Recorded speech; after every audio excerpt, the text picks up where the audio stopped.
하나님 말씀 출애굽기 19장 4절에서 6절 말씀과 요한복음 4장 24절 말씀을 함께 읽겠습니다. 먼저 출애굽기 19장 4절에서 6절까지의 말씀입니다.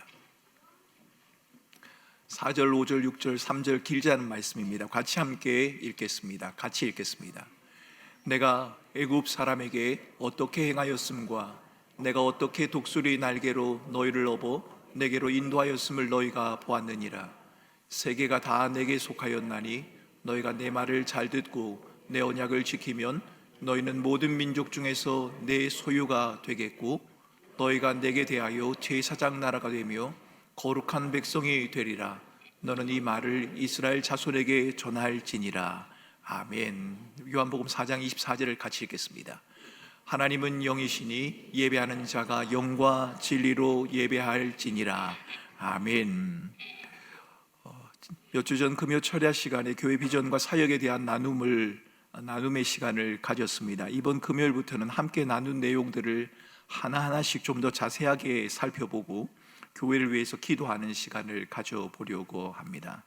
PPT를 한번 올려주시겠습니까? 예.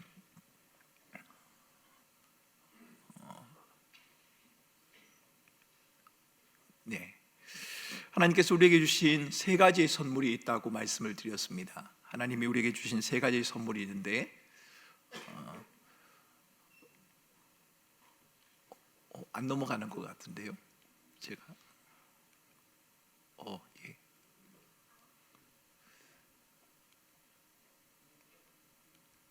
네, 맞습니다. 이제 첫 번째 선물이 있습니다. 그것이 뭔가요? 믿음입니다. 두 번째는요? 또 넘어가 버린 것 같습니다. 네, 두 번째가 뭐죠? 교회입니다. 세 번째가요? 직분입니다. 위에서 그냥 넘겨주시겠습니까? 이게 잘 안 되면 되나요?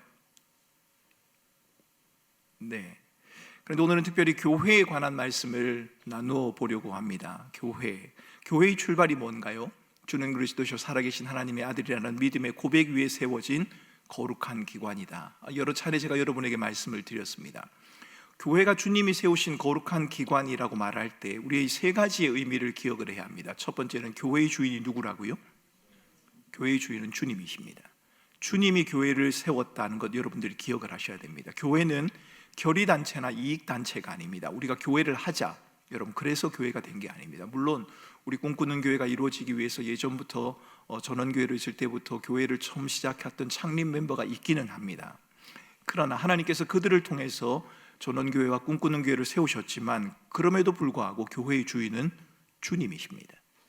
주님께서 신앙을 고백하는 믿음의 백성들을 통해서 세운 교회, 신앙 고백 공동체가 바로 교회다. 주는 그리스도시요 살아계신 하나님의 아들입니다 라고 고백하는 그 고백의 공동체가 바로 교회다라는 것을 여러분들이 기억하실 필요가 있습니다. 신앙의 고백을 하는 대표적인 행위가 뭘까요? 세례입니다. 그래서 여러분 우리 교회 안에는 교회 처음 나오신 분들이 믿음을 배우고 세례를 받을 수 있도록 여러분들이 위해서 기도해 주시고 그분들을 믿음으로 돌보고 살피는 일에 열심을 내야 합니다. 또 저희 교회가 신앙의 고백의 형태로 하는 것이 있는데 그것은 바로 이제 정회원 제도라는 겁니다. 정회원 헌신 동의서를 보면서 그 믿음에 대해서 내가 동의합니다, 그 믿음이 옳습니다 라고 하는 것. 여러분 왜냐하면 교회가 신앙 고백 공동체이기 때문에 그런 것입니다. 여러분 고백에는 분명한 확인과 확증이 필요합니다. 정말 믿는지, 그 믿음에 대해서 내가 동의하는지에 대한 확인과 확증이 필요하다는 겁니다. 교회는 건물이 아니라 불러냄을 받은 사람들의 모임이란 것도 여러분이 기억하셔야 합니다. 교회는 건물이 아닙니다. 꿈꾸는 교회라고 부르긴 합니다만 좀 더 정확한 명칭으로도 하면 꿈꾸는 예배당이 맞겠지요. 엄격하게 말한다면 말입니다. 교회는 건물이 아니라 불러냄을 받은 사람들의 공동체란 것 여러분 기억을 하셔야 되고요. 또 교회라고 말할 때 또 한 가지 기억해야 할 것이 있습니다. 우리가 사도신경에서 날마다 고백하는 것이 있습니다. 거룩한 공교회를 믿습니다 라고 말하지 않습니까? 여러분 거룩한 공교회를 믿는다, 뭘 믿는다는 겁니까? 여러분 우리가 날마다 사도신경을 고백합니다. 매주마다 거룩한 공교회를 믿습니다. 뭘 믿는다는 겁니까? 거룩한 공교회를 믿는다는 것은 모든 교회가 보편적인 교회다. 왜냐하면 믿음의 고백 위에 세워졌기 때문에 특별한 교회가 없다는 겁니다. 꿈꾸는 교회는 특별한 교회고 나머지는 특별한 교회가 아니다, 그런 말이 아니라 모두가 다 보편적인 교회입니다. 모두가 다 동일한 교회입니다. 왜 그렇습니까? 믿음의 고백 위에 주는 그리스도시요 살아계신 하나님이라는 그 고백 위에 세워진 교회이기 때문에 그렇다는 겁니다. 공교회, 보편적인 교회라고 말할 때는 교회의 신앙 고백 위에 교회가 세워졌기 때문에 특별한 교회는 없다라고 하는 고백을 여러분들이 고백을 하시는 겁니다. 그리고 신앙의 고백 위에 세워진 모든 교회는 동일하게 가치가 있고 귀하다라는 고백, 거룩한 공교회를 믿습니다. 여러분 신앙 고백을 할 때, 사도신경의 고백을 할 때 신앙의 고백 위에 교회가 세워졌기 때문에 특별한 교회는 없습니다. 어떤 교회는 참 특별한 교회고 어떤 교회는 좀 못난 교회다, 그렇지 않다는 겁니다. 모든 교회가 다 신앙의 고백 위에 세워진 보편적인 교회입니다. 거룩한 공교회라고 할 때 교회는 주님의 영광스러운 계획을 위해 세워졌다는 것도 여러분 기억하셔야 합니다. 교회는 계획을 가지고 주님이 세우신 겁니다. 목적이 있으십니다. 여러분 그 목적이 뭘까요? 에베소서 1장 23절은 이렇게 말합니다. 그 밑에 있는 본문을 같이 읽어보겠습니다. 같이 시작.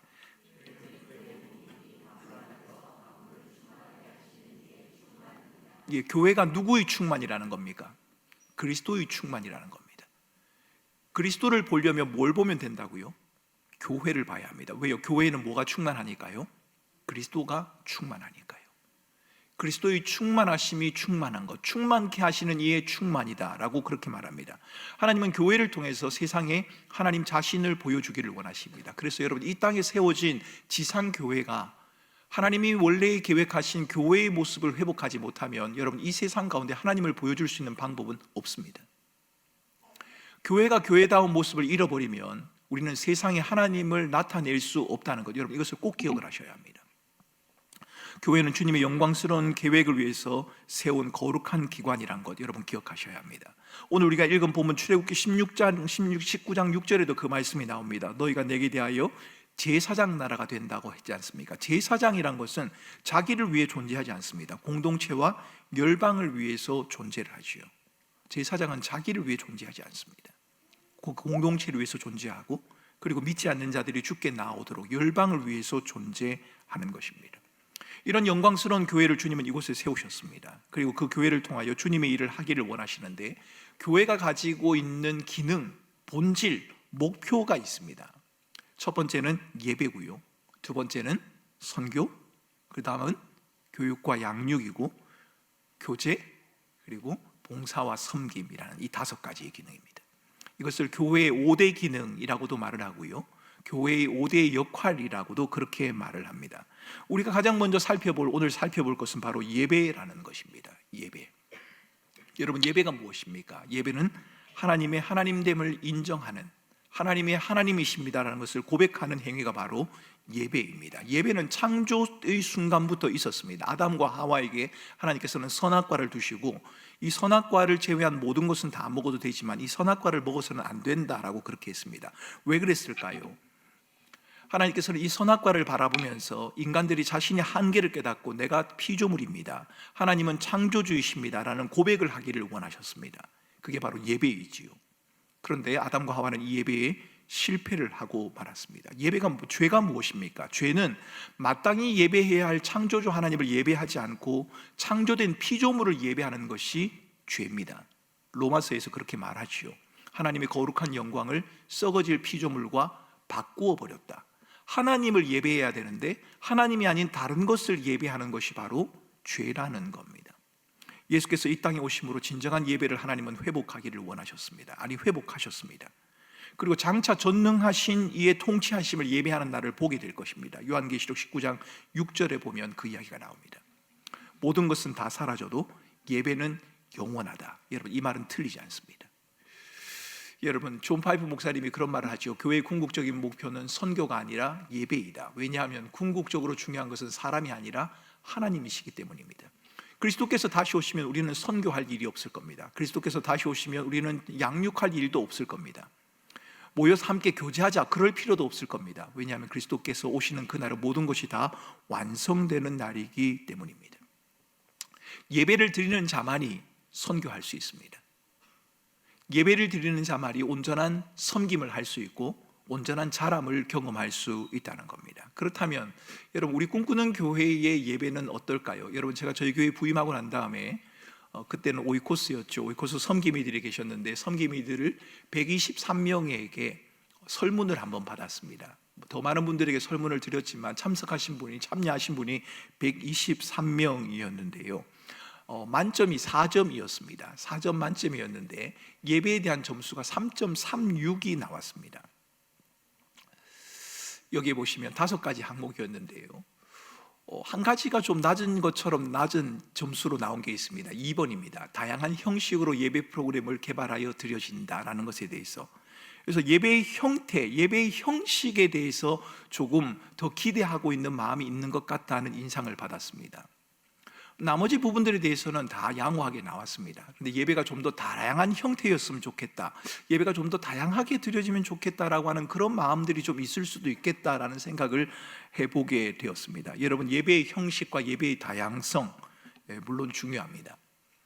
제가 유학 시절에 PPT 닫으셔도 됩니다. 이제 PPT는 닫으시고 저를 보여주셔도 됩니다. 저를 보여주고 싶지 않으신지 PPT는 닫으셔도 됩니다. 제가 유학 시절에 다양한 교단에 속한 교회에서 예배를 드린 적이 있다고 이전에 말씀드린 적이 있습니다. 아내와 함께 예배드렸던 침례교회를 방문한 적이 있는데요, 그 침례교회는 헌금 순서가 없었습니다. 제가 신학교 시절에 일본에 있는 개혁파 교회를 방문한 적이 있는데 그 교회에도 헌금 순서가 없었습니다. 굉장히 궁금했습니다. 헌금을 안 하고 교회가 어떻게 운영이 되지? 어떻게 선교를 하지? 굉장히 궁금했습니다. 그래서 예배를 마치고 난 다음에 이 교회는 왜 헌금을 하지 않습니까? 이렇게 물었더니만 그분들이 이렇게 대답하시더라고요. 1년 예산을 등록한 그 교인들, 정회원들 수만큼 그들의 형편에 맞게 분배를 한답니다. 그래서 그분들이 이체를 하신대요. 그래서 예를 들어서 1년에 이 A라는 교회 예산이 1,000만 원인데 교인이 10명입니다. 그러면 100만 원씩 가야 될 것 아닙니까? 그런데 어떤 분은 좀 부자고 어떤 분은 좀 가난하고 이래서 어떤 분은 200만 원을 하고 어떤 분은 50만 원을 하고 이런 식으로 1년 예산을 분배를 한다는 겁니다. 그러다 보니까 따로 헌금 시간을 가질 필요가 없다라고 그렇게 말씀을 하시더라고요. 여러분, 파이프 오르간으로 예배를 시작하는 장로교회를 방문한 적이 있었습니다. 그때는 아이들과 어른들이 함께 예배를 드렸는데 어른들에게 설교를 하기 전에 아이들을 강대상 앞으로 불러 모아서 5분 동안 설교를 하고 그 아이들을 돌려보내는 장면을 본 적이 있습니다. 그 교회는 그렇게 예배를 하더라고요. 개혁파 한 교회를 방문했을 때 묵직한 오르간으로 시작하는 것은 장로교회와 거의 비슷했습니다. 그런데 예배를 시작하자 설교자와 성경을 들고 있는 장로님은 성경을 들고 있고 그 뒤에는 목사님이 따라서 이렇게 등단을 하시더라고요. 그리고 난 다음에 목사님의 강대상에 서자 장로님이 성경책을 넘겨주고 그 목사님과 악수를 한 다음에 내려가시더라고요. 그래서 왜 그렇게 하시는가라고 제가 여쭤봤습니다. 끝나고 좀 여쭤봤더니만 설교자가 하나님의 말씀을 맡은 자들이기 때문에 장로님들이 교회를 대표해서 오늘도 하나님의 말씀을 바르게 전해 주십시오, 당신이 전해준 그 말씀을 우리가 먹고 자라겠습니다 라고 하는 그런 고백의 의미로 매주 그렇게 한다고 하더라고요. 우리나라에서는 성공회라고 불리는 교회인데요, 앵글리칸 처치라고 불리는데 그 교회를 방문한 적이 있습니다. 그런데 그 교회는 어떤 교회를 가니까 굉장히 예식을 중요하는 그런 형태의 예배를 드리고 있었고요, 또 어떤 곳을 갔더니만 거기에는 성도들 간의 교제를 굉장히 중요시하는 것을 볼 수 있었습니다. 제가 가장 힘들었던 교회는 은사주의 교단에 속한 교회였는데요, 그 교회는 2시간 30분을 찬양을 하시더라고요. 2시간 30분을 찬양을 하고 설교를 하고 이렇게 하니까 예배 시간이 한 3시간 30분 정도 이렇게 진행이 되더라고요. 제가 그 교회는 다시는 안 가보고 싶은 2시간 30분을 서 있어야 되니까요. 저희들은 이렇게 10분 15분 서 있어도 사실은 힘들지 않습니까? 그런데 2시간 30분을 서서 그렇게 찬양을 하는 것을 보고 야, 정말 대단하다는 생각이 들었지만 난 그 교회는 다니고 싶지 않다, 이런 마음이 든 적이 있었습니다. 여러분, 각기 다른 형태의 예배, 여러분 마치 그것은 각기 다양한 사람들의 얼굴을 보여주는 것 같습니다. 저는 여러 교단에 속한 교회에서 예배를 드리면서 몇 가지 질문을 하게 되었습니다. 예배가 뭘까? 어떤 예배가 온전한 예배일까? 그리고 모든 예배가 다 하나의 형태로 통일이 될 수 있을까? 여러분, 이런 생각을 해보게 되었습니다. 우리는 매주일 예배를 드립니다. 모여서 예배 드리는 공예배만 아닐 겁니다. 매일이 살아가는 우리의 삶의 예배도 하나님 앞에 드리는 것이 맞습니다. 그렇다면 우리는 예배를 어떻게 이해해야 합니까? 여러분은 예배를 어떻게 이해하고 계십니까? 많은 분들은 예배를 개인이 은혜를 받는 도구로 삼는 것 같습니다. 그래서 예배를 마치고 나면 말씀의 은혜를 받았습니다, 찬양의 은혜를 받았습니다, 이렇게 말을 하죠. 사람마다 주일마다 은혜를 받는 방편이 다 다릅니다. 말씀을 들어서 은혜가 된다는 사람도 있고, 오늘 기도를 열심히 해서 은혜를 받았다는 사람도 있고, 찬양을 뜨겁게 해서 은혜를 받았다라고 하는 사람도 있습니다. 이렇게 본다면 예배 중에 진행되는 어떤 한 순서를 두고 그것이 예배다라고 말하기에는 좀 부족함이 있어 보입니다. 그게 예배의 한 부분은 맞는데 그것이 곧 예배다, 말씀을 전하는 게 예배다, 찬양을 하는 게 곧 예배다, 이렇게 말하기에는 좀 부족함이 있어 보인다는 겁니다. 은혜로운 설교를 들었다고 해서 감동적인 찬양을 불렀다고 해서 이게 예배지, 이렇게 말할 수 없다는 겁니다. 여러분들이 말씀의 은혜를 받고 찬양을 열심히 부르고 은혜를 받고 나가면서 참 내가 예배를 잘 드렸다, 그 말이 맞을 수도 있는데 아닐 수도 있다는 겁니다. 예배가 무엇인지에 대한 대답은 내가 은혜를 받는 순서로부터 주어지는 게 아닙니다. 예배의 본질, 다시 말하면 예배의 대상이 누구인가를 아는 것에서부터 시작이 되어야 합니다. 예배를 말할 때 우리는 예배가 하나님을 찾는 인간적인 노력, 종교적인 노력에서 비롯된 것이 아니라 우리를 찾아오시는 하나님에게서부터 시작된다는 사실을 여러분들은 기억하셔야 합니다. 여러분들의 발로 오셨습니다. 여러분이 운전해서 오늘 오셨지 않습니까? 그런데 그렇지가 않습니다. 하나님이 우리를 찾아오셨습니다. 그리고 하나님은 지금 이 자리에 우리에게 임재해 계십니다. 오늘 읽은 출애굽기 말씀은 이스라엘 백성들이 애굽을 떠난 지 3개월 되던 날입니다. 하나님께서 자기 백성들에게 말씀을 하십니다. 유월절 어린 양의 피를 통해서 애굽에서 건져냄을 받은 하나님 백성들은 하나님이 수여하신 율법을 소유하고 이제 길고 긴 광야의 길을 걸어가야 합니다. 하나님의 은혜를 통해 구원받은 백성들, 그들은 더 이상 애굽의 종이 아니지 않습니까? 그들은 택하신 족속입니다. 왕 같은 제사장입니다. 거룩한 나라고 하나님의 소유된 백성입니다. 그들은 하나님의 다스림과 인도하심 안에 거하면서 하나님을 예배하는 공동체로 부름을 받은 것입니다. 누가 불렀습니까? 하나님이 그들을 부르셨습니다. 하나님이 그들을 부르셨습니다. 하나님께서 모세를 불러 자신의 백성들을 애굽에서 건져내시면서 하시는 말씀이 이겁니다. 나를 섬기게 하려고 한다. 다른 말로 하면 하나님을 예배하는 것에 그들을 불러낸 목적이 있다는 겁니다. 하나님이 왜 우리를 부르셨습니까? 하나님을 섬기게 하려고, 하나님을 예배케 하려고 저와 여러분들을 부르셨습니다.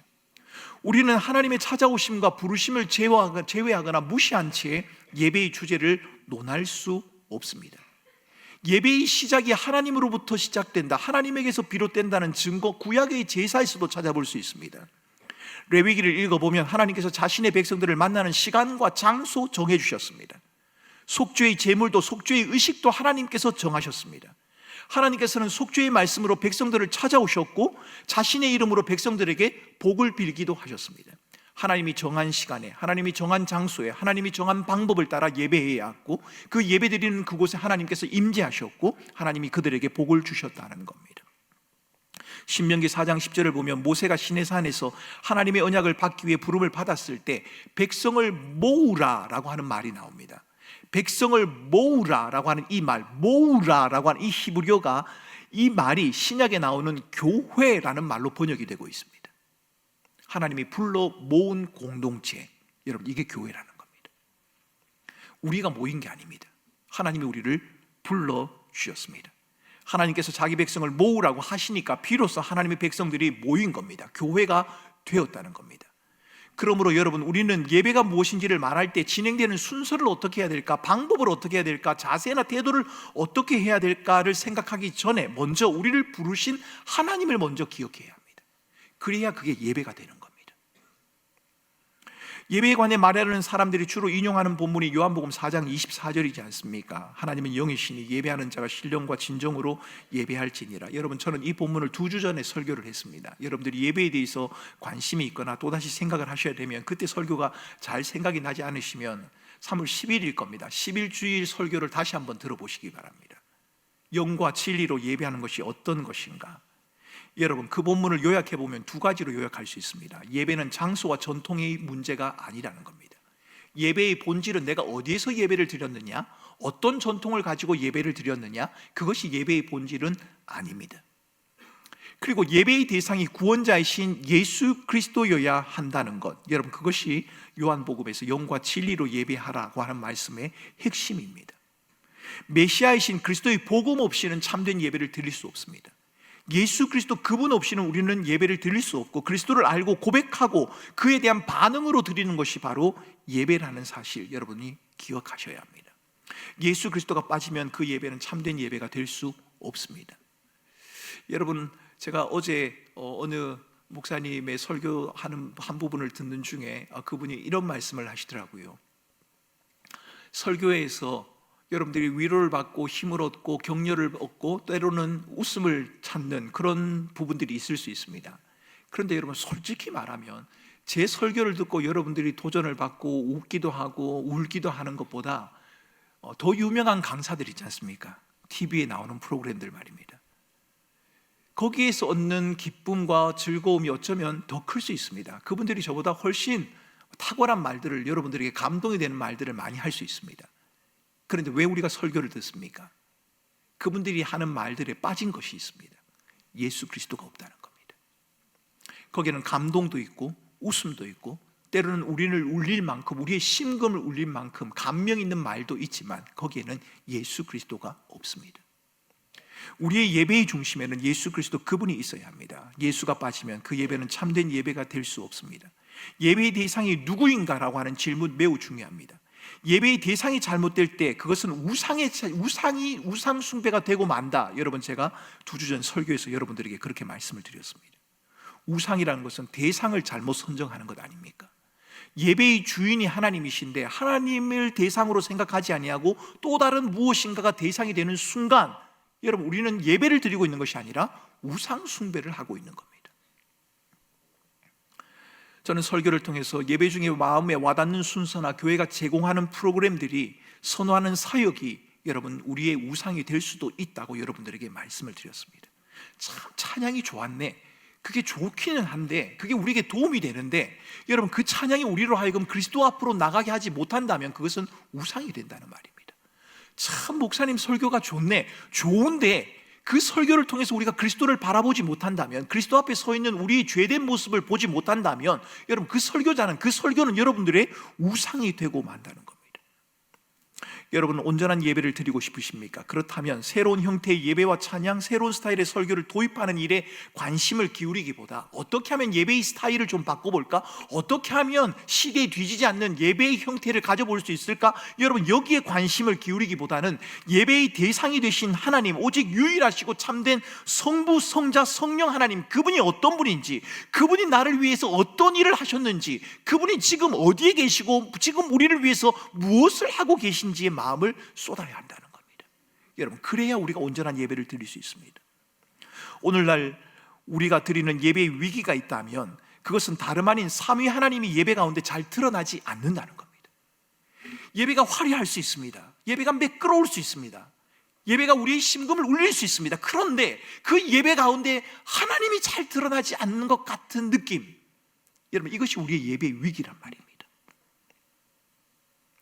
예배자들이 성부, 성자, 성령 하나님이 누구신지, 우리를 향한 그분의 뜻이 무엇인지를 알고자 하는 그 열망이 식어져 버린다는 것. 예배를 드리고 있는데 열심히 찬양하고 기도하고 말씀을 열심히 경청하는데, 여러분 그것이 하나님을 알고 싶고 하나님의 위로를 받고 싶고 하나님 앞에 내가 서고 싶고 하나님의 임재를 경험하고 싶은 그 열망 때문이 아니라 또 다른 마음 때문에 그 자리에 앉아 있을 수도 있다는 것. 여러분, 이것이 예배의 위기가 될 수 있다는 말입니다. 우리가 성부, 성자, 성령 하나님과 그분의 사역에 대해서 마음을 고정한다면 설교자의 설교도, 기도자의 기도도, 찬양하는 찬양대의 회중도, 찬양대와 회중의 태도도 여러분 바뀔 거다.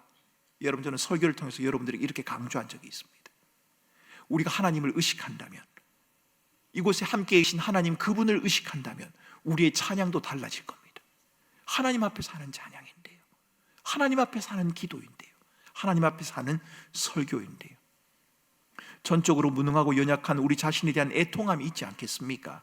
그래서 하나님의 뜻대로 살아내지 못한 자신을 향한 안타까움도 있지 않겠습니까? 찬양을 통해 하나님의 하나님 되심이 선포되고 우리를 찾아오신 하나님을 환대하고 우리를 향한 하나님의 요구에 기꺼이 반응하고자 하는 그런 진지함도 우리에게 있지 않겠느냐 말입니다. 여러분, 예배 중에 우리가 하나님을 의식한다면 말입니다. 영과 진리로 예배드리기 원한다면 성령의 도우심을 따라 예배를 준비하는 우리들의 모습도 필요할 것 같다. 여러분, 이렇게 여러분에게 권해드린 적이 있습니다. 여러분, 진정한 예배를 드리기 원하시면 우리가 예배를 좀 준비할 필요가 있습니다. 믿음의 선배들에게는 준비일이란 것이 있었습니다. 주일 전에 미리 예배를 준비하는 준비일입니다. 그때 이미 자기를 돌아보고 살핍니다. 주일 말씀을 듣기 위해 말씀을 먼저 읽고 기도하고 묵상하는 일들을 해왔습니다. 우리의 믿음의 선배들은 설교와 기도, 봉헌과 찬송을 위한 준비 시간을 가졌습니다. 믿음의 선배들은 삼위 하나님이 하신 일들을 기억하면서 예배를 준비했다. 여러분, 이것은 우리에게도 큰 도전이 됩니다. 믿음의 선배들의 삶의 모습에 비추어서 여러분들에게 이렇게 권해드리고 싶습니다. 온전한 예배를 드리기 원한다면 예배를 준비해 보십시오. 설교자를 위해, 함께 예배하는 지체들을 위해서 기도하고, 아직 하나님의 은혜를 깨닫지 못한 자들의 마음을 성령 하나님께서 열어주시기를 위해서 여러분 기도하시기 바랍니다. 그날 설교되어질 말씀을 미리 읽고 묵상하고 성령께서 그 말씀을 조명하여 주시기를 기도하며 우리가 예배의 자리로 나와야 한다는 겁니다. 왜요? 예배의 주인은 하나님이시니까요. 예배를 통해 하나님 그분이 드러나야 하니까요. 우리가 드리는 헌금이 사용되는 선교지, 후원교회, 단체, 교역자들의 삶을 위해서도 기도하면서 하나님께 드리는 봉헌, 여러분 그것을 준비해야 하지 않겠느냐 말입니다. 왜요? 그 봉헌을 받으시는 분이 하나님이시니까요. 이제 저는 여러분과 또 한 가지의 질문을 하고 짚고 넘어가 보려고 합니다. 그것은 예배의 방식과 형태에 관한 겁니다. 여러분, 모든 예배의 형태가 동일할 수 있을까? 여러분, 예배를 보면 교회가 보인다라는 책이 있습니다. 그 책에 보면 두 가지의 극단적인 생각이 우리에게 있다고 합니다.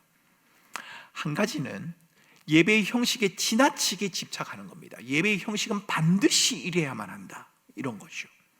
다른 하나는 예배의 형식을 아예 무시해버리는 겁니다. 예배의 형식이 뭐가 필요하냐, 그냥 은혜 주시는 대로 하면 되지, 이렇게 하는 겁니다. 양극단의 생각을 가지고 어떤 주제에 접근하려는 태도는 예배가 아닌 다른 문제에 있어서도 여러분 우리는 늘 있어 왔습니다. 우리의 삶에 있어서 어떤 문제를 풀어갈 때 우리는 항상 양극단을 생각하는 경우가 많이 있지 않습니까? 이런 극단적인 생각을 가졌던 율법학자와 바리새인들을 향해서 주님은 이런 말씀을 하셨습니다. 이것도 행하고 저것도 버리지 말아야 한다. 형식에 매여서 내용을 놓쳐버리는 것도 하지 말아야 하고, 내용만 있으면 충분하지라고 말하면서 형식을 무시하는 것도 바람직하지 않다는 겁니다. 여러분, 형식도 내용도 모두가 다 중요합니다. 그런데 형식의 변화를 도모하던 내용의 충실성을 강조하던 간에 우리가 잊지 말아야 할 것은, 여러분, 예배의 순서를 바꿀 수 있습니다. 예배에서 새로운 것을 도입할 수도 있습니다. 그런데 그것을 어떤 것을 어떻게 받아들이느냐, 그때 우리가 잊지 말아야 하는 그것은 그 모든 것이 예배의 자리에 나오는 신자들을 만족시키기 위한 것이 아니라 모든 예배의 유일한 대상이 되신 삼위 하나님을 드러내기 위한 것이어야 한다는 겁니다. 어떻게 하면 성도들을 좀 만족시켜서 예배를 좀 더 이게 좀 만족스러운 예배를 드려볼 수 있을까? 여러분, 나쁘진 않습니다. 그런데 그때도 놓치지 말아야 하는 것은 그 예배는 삼위 하나님을 드러나게 하는 예배여야 합니다. 예배의 주인이 하나님이시니까요. 예배 참석자들의 필요와 요구에 귀 기울일 수도 있을 겁니다. 하지만 그럴 때에도 삼위 하나님을 드러나게 하는 것이 맞는지를 반드시 고려해야 합니다. 여러분, 우리가 하는 예배의 모든 순서에서는 누가 드러나야 한다고요? 하나님, 그분이 드러나야 합니다. 그래서 여러분, 설교자인 저도, 대표 기도를 맡고 있는 공중기도, 회중기도를 담당하고 있는 순서자도, 찬양을 인도하는 찬양 인도자들도, 찬양 팀원들도, 우리 성가대들도, 또 예배의 순서를 맡은 모든 사람들도 모든 관심과 생각은 어떻게 하면 하나님 그분을 드러나게 할 수 있을까? 여기에 관심을 가져야 합니다.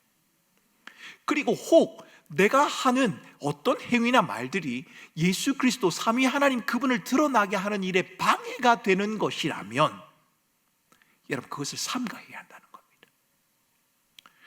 쉬운 예를 하나 들어볼까요?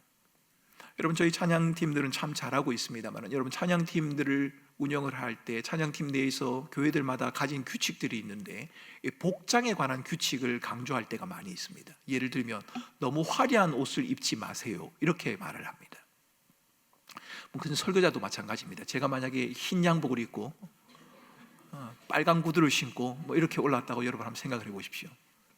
그러면 뭐 여러분 물론 제 설교를 듣기는 들을 겁니다. 그런데 여러분의 생각이 어디에 가 있을까요? 예, 빨간 구두와 흰 양복에 가 있을 겁니다. 여러분, 복장을 너무 화려하게 하지 말라, 그 말은 복장의 화려함을 통해서 혹이라도 그리스도 예수에게 집중해야 되는 사람들의 시선과 마음이 흩어질 가능성이 있기 때문에, 그래서 그렇게 복장에 주의하라고 그렇게 말하는 겁니다. 복장만 그렇습니까? 우리의 모든 것이 그렇지 않겠습니까? 우리의 모든 것들이 그리스도 그분을 드러나게 하는 것이어야 합니다. 안타깝게도 성경은 예배의 방식에 대해서 구체적인 안내를 해주지 않습니다. 예배는 이렇게 이 순서를 따라서 해야 한다라고 해주면 혼란스럽지 않을 텐데 성경은 그렇게 해주지 않습니다. 그렇다고 해서 성경이 예배의 형식과 방식에 대해서 아무런 언급을 하지 않느냐? 그렇진 않습니다. 성경이 예배의 원리에 대해서 우리에게 그렇게 말을 합니다. 언젠가 여러분들에게 말씀드렸던 것처럼 이것을 신학적으로는 규범적인 원리다라고 그렇게 말을 합니다. 성경에서 토시 하나하나까지 예배 순서는 이렇게 하라라고 말한 것은 아니지만, 예배는 이런 원리를 따라 드려야 한다라고 가르치는 그 큰 원리가 성경 속에는 담겨져 있습니다. 이런 규범적인 원리 안에서 교회들은 각자의 자유와 교회의 결정을 따라 예배의 순서를 정할 수 있습니다. 여러분들이 출석하셨다가 다른 교회를 출석하셨다가 꿈꾸는 교회에 등록을 하면 예배의 순서가 좀 다르다, 이런 느낌을 받을 수 있을 겁니다. 우리 꿈꾸는 교회에 있다가 여러분들이 이사를 해서 다른 교회를 또 가보시면 이 예배는 왜 이러지? 이런 생각을 가질 수도 있을 겁니다. 왜냐하면 규범적인 원리 안에서 개 교회가 예배의 순서를 정할 수 있는 자유를 주님께서 허락하셨기 때문입니다. 바울이 고린도 교회를 향해서 이렇게 말한 적이 있습니다. 고린도전서 14장 40절 말씀에 보면 모든 것을 품위 있게 하고 질서 있게 하여야 한다. 마음대로 해서는 안 되지만 규모 있게, 품위 있게, 질서 있게 하라는 말입니다. 임의대로, 편리대로, 마음대로 해서는 안 되지만 개 교회가 예배의 순서를 당회의 논의를 따라서 정할 자유가 있다고 성경은 우리에게 말하고 있습니다. 성경을 상고할 뿐만 아니라 믿음의 선배들이 예배에 대해서 어떤 입장을 취해 왔는지 역사를 통해 배움으로써 우리는 우리 스스로를 점검해 볼 수 있어야 합니다. 여러분, 우리의 예배가 옳다 그렇게 말하기보다 교회의 역사를 통해서 교회가 어떻게 예배를 드려왔는지, 어떤 요소가 예배에 빠지지 않고 꼭 있어 왔는지, 어떤 형태의 예배를 드려왔는지, 성경은 예배에 대해서 무엇이라고 말하고 있는지에 대해서 우리는 배울 필요가 있다는 겁니다. 무엇보다도 우리는 예배가 삼위 하나님을 드러내고 있는지를 스스로 우리에게 물어야 합니다. 여러분, 우리 꿈꾸는 교회의 예배가 하나님을 드러내고 있습니까? 다행히 여러분, 우리 섬기미들에게 물은 질문에 대해서는 하나님이 드러나는 예배다라고 답하신 분들이 거의 4점 만점에 3.8이 넘는 점수를 그렇게 답하신 것을 보니까 우리 꿈꾸는 교회 모든 교우들이, 많은 교우들이 하나님 그분에게만 집중하고 있는 것 같다. 여러분, 제 마음에 안심이 되기는 됩니다. 그러나 그럼에도 불구하고 우리는 예배가 삼위 하나님을 드러내고 있는지를 물어야 합니다. 왜냐고요? 예배의 출발도, 예배의 대상도, 예배의 목적도 오직 유일하고 참되신 성부, 성자, 성령 삼위 하나님이기 때문입니다. 코로나 팬데믹 상황 때 우리는 예배에 대해서 도전을 받지 않았습니까? 마음껏 누렸던 그 예배를 누리지 못하는 불편함을 경험하기도 했습니다. 심하게는 예배가 중단되었다 이렇게 말하기도 했습니다. 힘들었던 것이 맞습니다. 하지만 힘들었던 그 상황에서 우리가 해야 했던 일은 우리가 드리는 예배의 중심에 성부와 성자와 성령 하나님이 함께 계신다는 겁니다. 여러분, 예배의 형태는 다를 수 있습니다. 예를 들어 이렇게 한번 생각을 해보십시오. 어느 날 저희 교회가 1, 2, 3, 4, 2부 예배를 드리려고 했는데 저희 교회에 전기에 문제가 생겨가지고 아무 악기도 연주를 하지 못하게 됐습니다. 마이크도 사용하지 못할 형편이 됐습니다. 그래서 제가 육성으로 설교를 해야 됐고 무반주로 우리가 찬양을 하게 되었습니다. 그러면 그것은 예배가 아닌가요? 그게 아니라는 겁니다.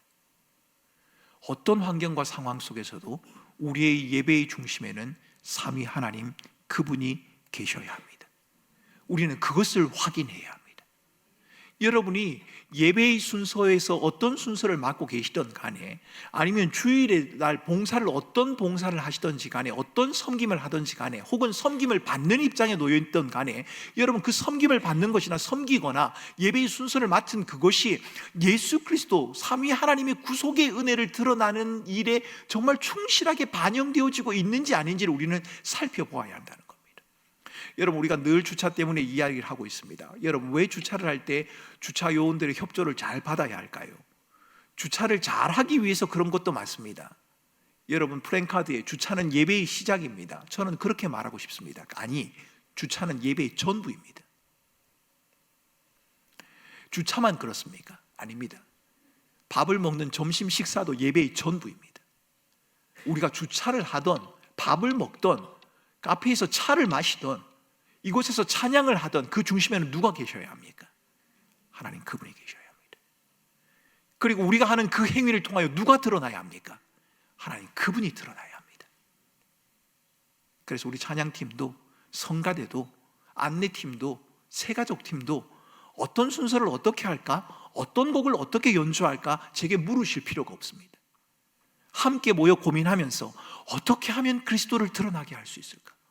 어떻게 하면 나는 감추어지고 그리스도 그분이 드러날 수 있을까? 거기에만 관심을 가지고 답을 얻는다면 여러분 그건 정답이란 말입니다. 예배의 중심은 삼위 하나님 그분이십니다. 저는 우리 꿈꾸는 교회 믿음의 공동체의 예배가 우리를 찾아오신 하나님, 유일하시고 참되신 성부, 성자, 성령 하나님을 보고 즐거워하는 은혜의 현장이 되기를 바랍니다.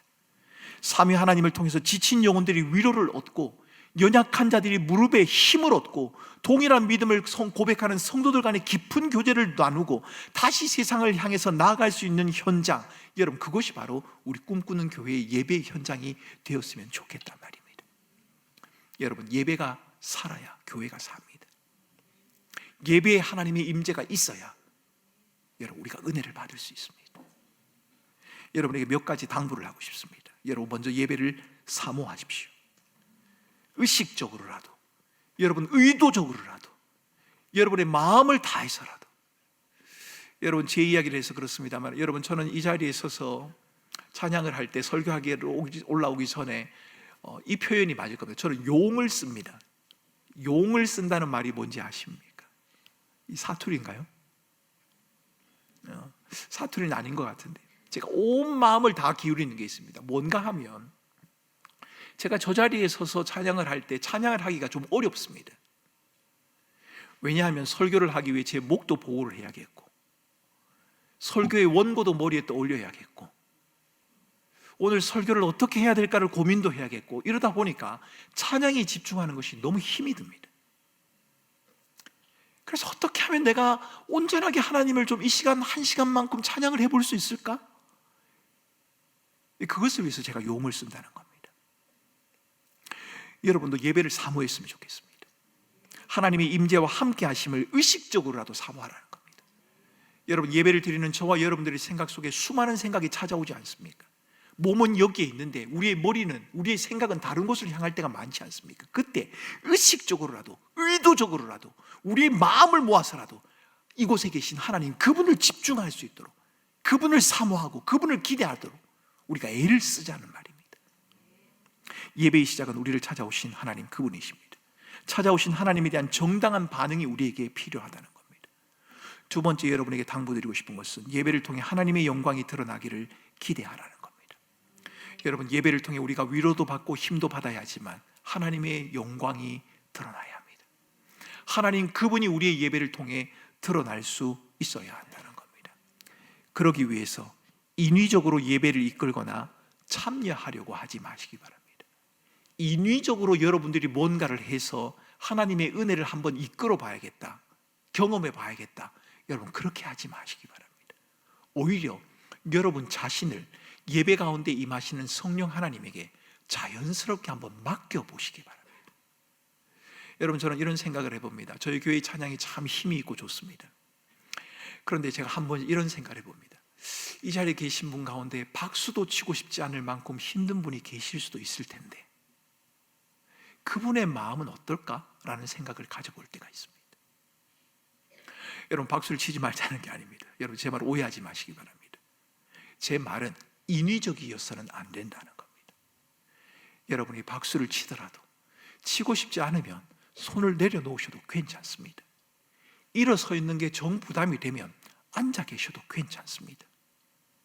찬양을 부르기보다 너무 답답하고 힘든 마음에 하나님이 내게 주시는 그 은혜만을 갈망하고 싶은 마음이 있으면 그렇게 하셔도 괜찮습니다.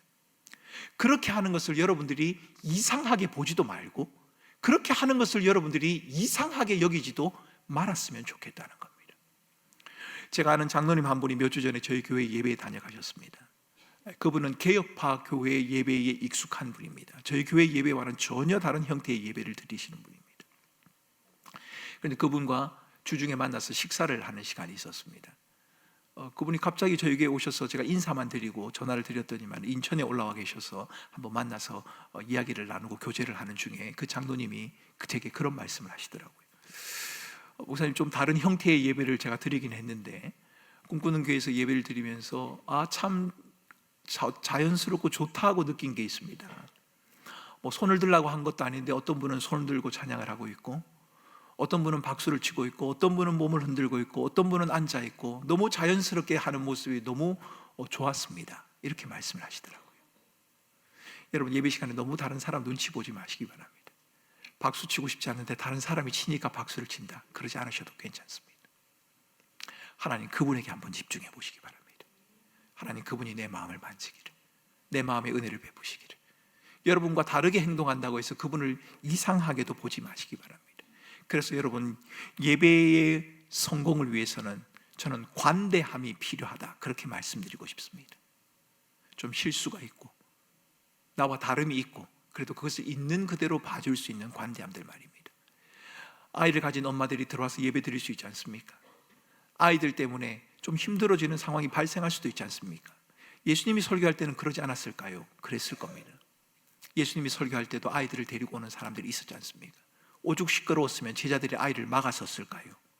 그런데 주께서 말씀하시지 않습니까? 하지 마라, 그들을 내두어라, 그들이 내게 오는 것을 금하지 말라.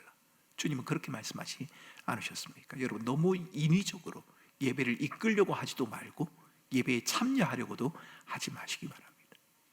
성령께서 여러분을 움직여 가시도록, 성령께서 우리를 인도해 가시도록 그분을 의식하고 그분을 생각하고 그분에게 우리 자신들을 한번 맡겨보자는 말입니다. 또 한 가지 여러분에게 당부드리고 싶은 게 있습니다. 예배하는 모든 교회와 지체들을 기억하며 예배를 드리라는 겁니다. 왜요? 거룩한 공교회를 우리가 믿으니까요. 예배를 드리는 다른 지체들 말입니다. 나와 함께하고 있는 지체들 말입니다. 지난주에는 보였는데 오늘은 보이지 않는 그 지체들 말입니다. 주중에 어렵고 힘들다는 상황을 들었던 그 지체들 말입니다. 그들을 떠올리며 함께 예배에 참여하라는 겁니다. 뿐만 아니라 예배의 자리로 나와야 할 불신자들도 우리는 기억해야 할 겁니다. 마땅히 이 자리에서 우리와 함께 예배 드려야 하는데 하나님을 알지 못하기 때문에, 그리스도의 복음을 알지 못하기 때문에 다른 곳에 나가 있는, 하나님을 떠나 있는 그들, 여러분들의 가족들, 여러분들의 이웃들, 그들을 떠올리며 우리가 함께 예배 드려야 한다는 겁니다. 왜요? 예배의 주인은 하나님이시니까요. 하나님이 우리를 예배의 자리로 부르셨으니까요. 영과 진리로 예배하는 자를 찾으시느니라. 하나님께서 원하시는 그 온전한 예배에 기꺼이 참여하는 우리 꿈꾸는 교회의 예배가 되었으면 좋겠습니다. 그 예배를 사모하며 예배를 통해 하나님의 은혜를 누리게 될 때 저와 여러분에게 하늘로부터 주어지는 하나님이 주시는 참된 평강과 기쁨과 위로와 은혜가 임할 것입니다. 이러한 예배를 우리가 기대하고 사모하면서 오늘도 우리 교회의 예배를 위해서, 또 우리 자신들을 위해서 함께 기도하는 시간을 가지겠습니다. 이 시간 우리 같이 함께 찬양하겠습니다.